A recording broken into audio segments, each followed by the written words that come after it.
Sini. Gila banget ini semua nih. Bos PS Store ditangkap polisi ternyata dulunya pernah jadi tukang semir dan pengamen.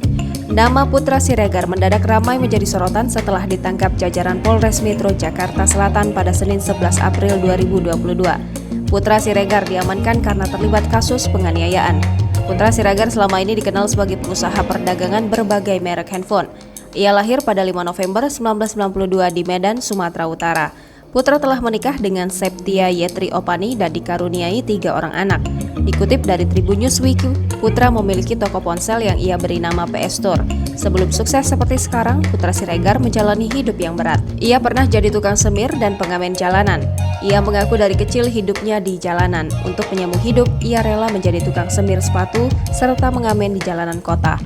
Sebelum menekuni bisnis jual beli handphone, Putra Siregar juga pernah menjadi penjual parfum. Kini Putra Siregar memiliki usaha handphone PS Store, tokonya terkenal memberi harga miring. Bahkan ia sering melakukan giveaway dengan menggandeng artis tanah air. Sebelum ditangkap kasus penganiayaan, Putra Siregar pernah terjerat kasus hukum pada akhir Juli 2020.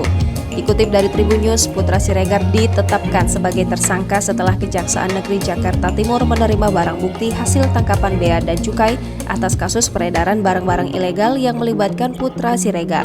Penetapan tersebut juga diikuti dengan tindakan penyitaan ratusan ponsel yang dijual Putra Siregar karena dianggap produk ilegal.